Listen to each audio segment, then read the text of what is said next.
Welcome back to the Mackem in the Middle podcast. Back once again with another match preview ahead of Saturday's game away to Stoke City. And obviously we are joined by an opposition supporter, a Stoke City supporter, Elliot.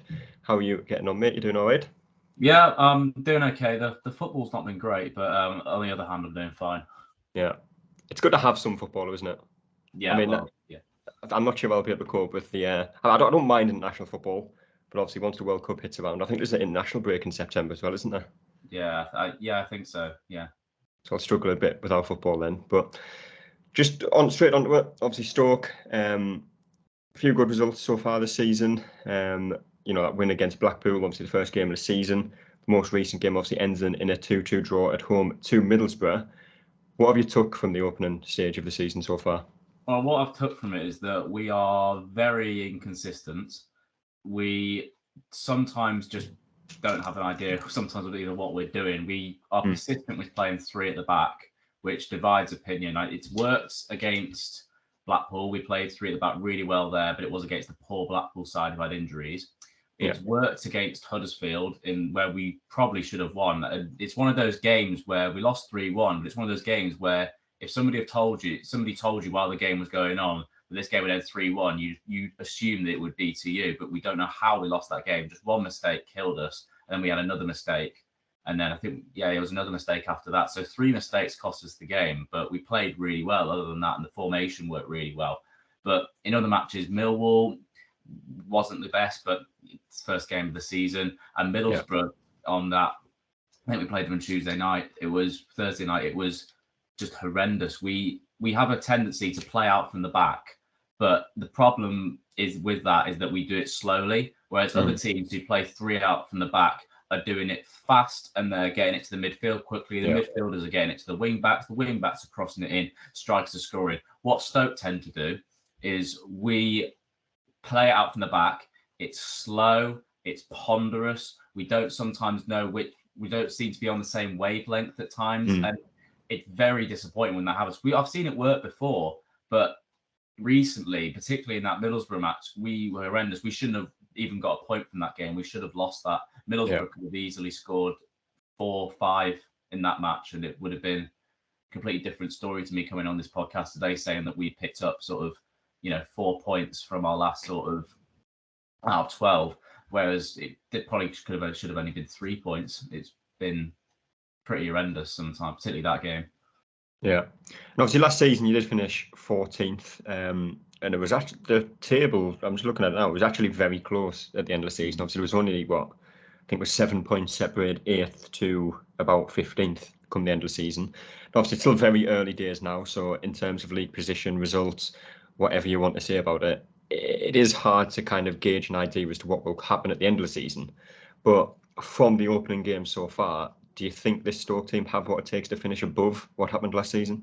We have the potential because the team on paper is probably a team that could finish in the top 6. It's just a case of this team isn't being used maybe to its strengths. Sometimes it does, and we play really, really good football, but we need another centre half. Our injuries cost us massively. In previous seasons, not just this season, we had a terrible one when it was all kind of shut down for a whole season with no fans in the stadium. That particularly where it was the whole season, our injury luck was terrible. We didn't. I think there came to a point where we practically put all our youth team on the bench because we just had to fill in a squad. And then last season was not as bad in terms of injuries, but we lost Harry Souttar, who's probably our best. Who was probably going to go on to be our player of the year that year had he stayed fit. And then this season the injuries happened again. I don't know how, because it's only been 4 games in. We've had 6 players injured. Yeah. Harry Souttar was last season, so you probably maybe can't count that. Nick Powell injured himself on the first day of pre-season. Josh Tymon's injured, who's probably our best left. He's definitely our best left wing back. He's probably one of the best left wing backs in the Championship. Ben Williams a doubt. Josh Lawrence is injured, who's been our best midfielder so far this season. And then we've got this lad from Leeds called Liam McCarron, who's our backup left wing back, who's also been injured. So we can't really play, that system of 3 at the back if you've not got a natural sort of wing back or left wing back to do it. And then you can't play a left back because we've got one left back, but I'd rather not play one than play him. But it's we just don't see. So whatever formation you like, it's practically all put in the bin because we can't essentially field a team out already, and it's only going to get worse because the World Cup's coming around and more games are being fitted into a shorter period of time, so the season can finish in May. So let's see how it's not very good so far being a Stoke fan already. Yeah, I think Sunderland have picked up a few injuries so far as well. Obviously, they're probably the biggest signing we made so far this season was obviously Dan Ballard from Arsenal, who I think fractured his foot in what was I think it was the second home game of the season, and now he's out till probably after the World Cup as well. Well, we've just signed Delap, and it's given the fans a bit of a lift.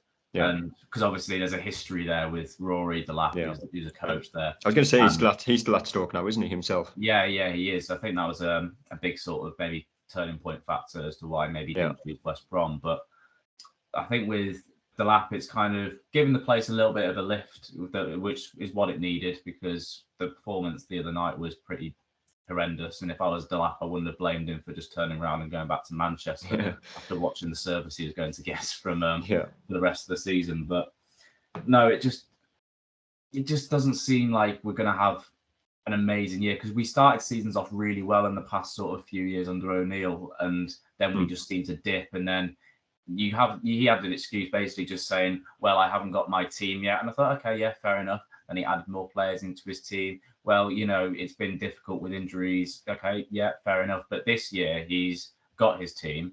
So there's no real, he's kind of on his last chance here because he's got his team and there's no real excuse now for saying, well, if you can't get a tune out of your own players, then you're probably not the right man for the job. Yeah. Well, obviously, Liam Delap is obviously the most recent signing, I think, from Stoke City on loan from Manchester City.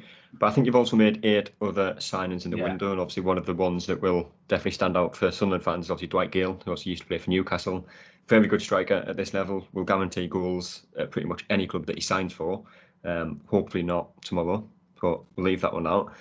Still about, I think it's 12 days left of the transfer window. Would you expect Stoke to bring a few more players in between now and then? Well, yeah, we need a centre-back, that's for sure. A left-sided centre-back in particular, because just giving a little bit of a balance to our back line with the 3 at the back thing. So we've got a right centre-back, we've got a centre-back. We just need maybe a left-footed sort of centre-back just to give it a bit of balance. And presume we have a full team out because Jagielka has sort of not really been... He's going to leave in January anyway because that's when his contract expires. We've got Flinton, who's sort of a bit oldish, and then Souttar's injured. We just need kind of like a little bit of reassurance in our defence, so we don't have to, play people in their position who aren't playing in their positions, and play particular players who probably should only be squad players in and around rather than starting every week. So I think another centre back, and I'd be fairly happy with the business that we've done, but I'm just not very happy with some of the performances and the results so far. Yeah. Obviously, Sunderland got promoted finally last season. And on the other hand, obviously, Stoke, I think this is their 5th season in a row in the Championship. And obviously, prior to that, I think it was about 10 years in the Premier League. So in terms of comparing the two situations of the clubs, obviously, Sunderland spent, I think it was 4, maybe 5 seasons in League One. Obviously, back-to-back relegations before that.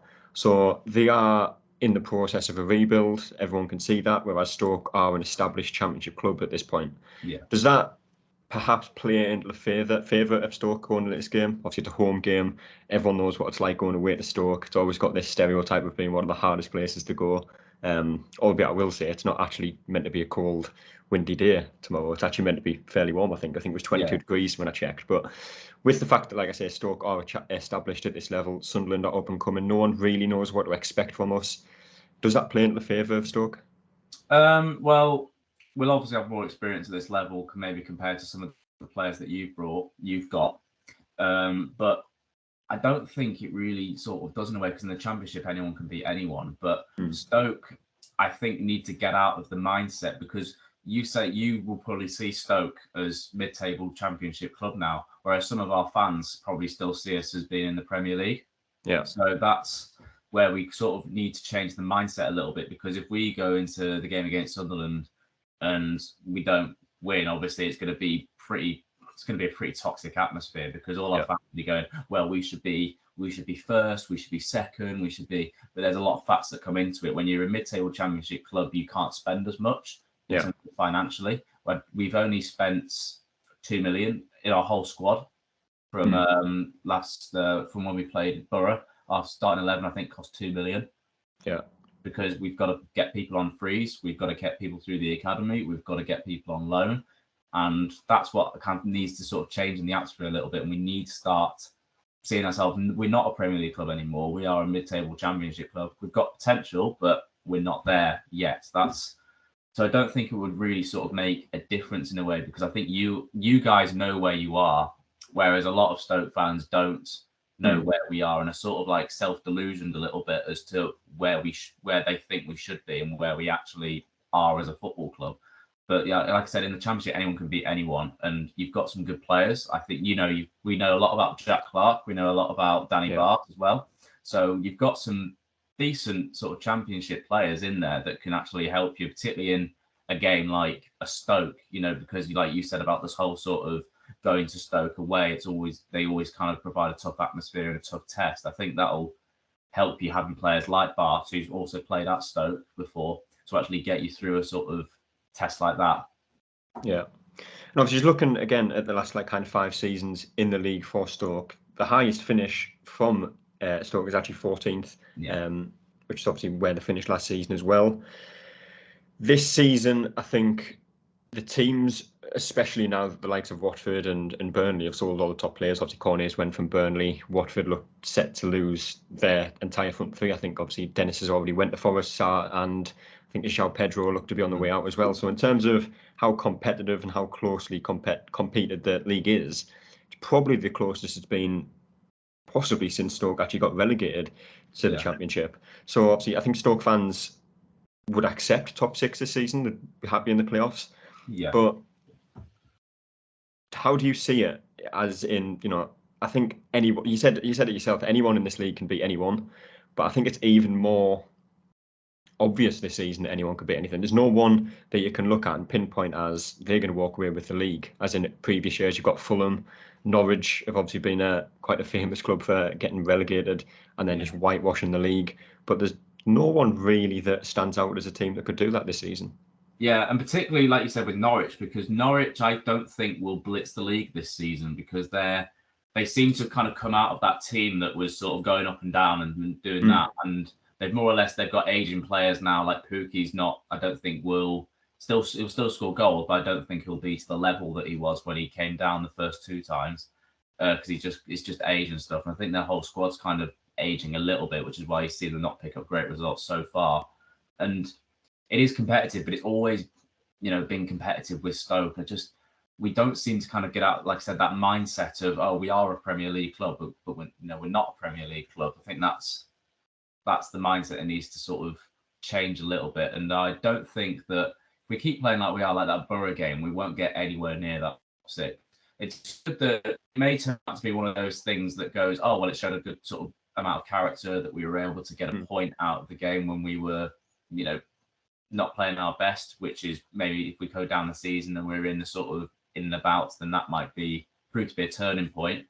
But I just can't see us with this, like I said, the sort of passing out from the back, just being a bit slow and not really sort of going at teams. I think we'll struggle this year. I think we'll finish better than 14th. I'd like to think so, but I don't think that we will get into that top 6 if we keep playing like we have been, in terms of just being a bit slow and a bit ponderous, not giving Gale the service he deserves, not giving Brown the service he deserves. But you never know, it could all change. We've just signed Liam Delap. Liam Delap may go on and, get 20 goals this season. And maybe we get a new centre-back and our defence is now solid. I think that's one of the things, because lots of people are called for the managers to go, and I've been a little bit critical of the manager myself sometimes, but I always think personally that no matter how maybe bad you do in the league, I do think you should be given the transfer window as a manager, and then just sort of seeing what you can do with your squad. So I think that's where I am with the manager. But it just seems to me that Stoke have not really sort of got the best out of what they could get the best out of with this team and what they could do with this team, because it is a good team and on paper it's a good team. It just depends on, are they being mismanaged or is it the wrong formation? I think that's where we are at the moment, as to we don't really know what the problem is and why we're not getting the best out of them. Is it the players themselves as well? You know, do they not have the sort of motivation to sort of do this? You know, it's a little bit of a tricky one because there definitely is a problem at the club. Otherwise, we'd be in and around that area, but we're not in and around that area. So there obviously needs to be a change somewhere, but we don't know if it's the manager, don't know if it's the players, or, you know, formation, etc., etc. So yeah, a bit of a weird one, but I'm sure we'll see what happens this season. Yeah, still a long way to go, of course. On the teams, obviously Sunderland did pick up a red card in the last game. Obviously Dan Neil got sent off, so he gets a 1-game ban. I'm still fairly sure it is for a professional foul red card, as it is nowadays. So he will obviously be missing. Corey Evans is still missing. So in terms of a starting 11 for Sunderland that I would expect to see, obviously Patterson had a very good game. Albeit obviously conceded a couple of goals. He had a very good game and could have been 5 or 6-1 at the weekend without him. Sorry, on Wednesday without him. Luke O'Nien, Danny Bard, obviously he went off injured. I don't think it's anything too serious with him, so he might slot straight back into that centre of a back three alongside Dennis Serkin. In terms of midfield, I'd expect Gooch, probably Matete, Embleton and Clark, and obviously the regular front three of Pritchard, Ellis Sims and Ross Stewart. Doesn't appear to be any new signings coming in between now and the game. We are still in dire need of, you know, a bit more depth, a few more players to come into the start 11. And like I said right at the start, we've only got 12 days to do it. So it'll be interesting to see what happens over the next few days. But from a Stoke perspective, if you had to kind of predict how Stoke would line up tomorrow, what would you be going with? Well, yeah, it's a little bit. I think loads of people want the lap to start, but I don't think that he will because Gale's been playing well and he's been really unlucky. He had a goal chalked offside twice when he probably was onside, and he had a foul on the goalkeeper in the middle of a game when he probably maybe that should have stood. So he's just been very unlucky, and all it takes is we can tell that the goal's coming with Gale, but we just don't know when it's going to come yet. And once he gets one, he'll be on fire. Yeah, but there'll definitely be changes, I think, because that middle performance was not really acceptable. But really, there was only a few players that could really come away with that with any sort of, you know, glad about their performance sort of thing. So it's a difficult one with fullbacks because, like I said, our sort of main fullbacks have been injured. So Harry Clark, who's on loan from Arsenal, is injured. Yeah, is out for 6 weeks. We've got Josh Tyman, like I said, Liam McCarron, who's a left wing back, and this is so left wing back. I'd probably put this lad we've just signed from Brentford called Fosu there because apparently he can play there, which is, you know, a good sign. And then there's a young lad we've got through our academy called Tom Sparrow, who I'd expect to play at right wing back. And loads of fans have sort of gone on and saying, you know, he's made a lot of mistakes, but I thought he played really well when we played Huddersfield, but he just made a mistake and it just cost us the game a little bit, and we took him off because I think his head had just gone. Yeah. Came on against Middlesbrough. Fair to him, did very well, I thought. And I think he'll slot in there. Hopefully it can sort of be at the start of, you know, wipe those mistakes away. And mistakes happen because he's only 19, I think, and so he's gonna have mistakes happen to him, particularly at this age. It just happens with young players. You've just got to accept it. And he does look like he's a good lad, and he'll learn from it. In terms of our three at the back that I keep saying, like the left centre back was Wilmot, but he's a doubt. So whether Wilmot plays there or not is going to be a big factor. But I think we may play Aidan Flint or Morgan Fox there. I don't know which one it will be, but I think we'll play one of those two with Jagielka and Taylor. Jagielka in the centre and Taylor as more of a right centre back. We'll definitely play Baker, and I hope we'll play Kilkenny because he came off Lucas the other night and did fairly well. Lucas he just let the game pass him by. His passing wasn't on point. He was one of the players who hasn't come away with a great sort of shred of dignity after the game against Middlesbrough. And then I would change it because the number 10 we played didn't maybe do as well. But DiMaggio Wright Phillips scored, and I think he may play as a number 10, and then we'll put Gale and Brown, or we'll either play a front three with no 10 of Campbell because he did fairly well when he came on, Brown on the right and Gale up top. So, like I said, no Delap, but I think that'll be we'll still keep the three at the back formation with the wing backs bombing forward. It just depends because there'll need to be players dropped and everything after the performance. Yeah. How we set up, because I don't know how we're going to set up, but I sort of have a brief idea of what we'll do. It just depends on certain injuries. It depends on sort of whether we want to play number 10 or not, whether we want to start Tyrese, start DiMaggio, keep Gale on, all this stuff, give, Liam Delap a run around. It just depends on what the situation is for that time, or it could even be who we're coming up against as well. If there's a certain player that we feel like we can threat down a certain side, then we'll play it as maybe a front three, or if we feel like it's sort of like we need a number 10 to sort of go in the pockets of space, we may bring in a number 10. So like I said, a brief idea of what it's going to be like, but it just depends on what throws up on the day. Yeah.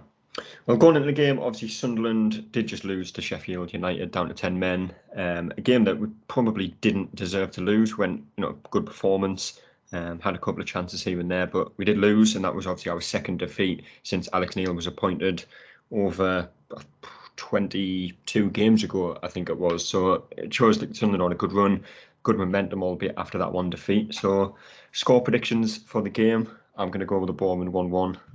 Yeah. I'm thinking a draw as well. I think if Gale's on form, I think he could get a double and we could probably get it to 2-2. It's just our defense is very, injury, not injury prone, just like full of injuries at the moment. And I think you will score.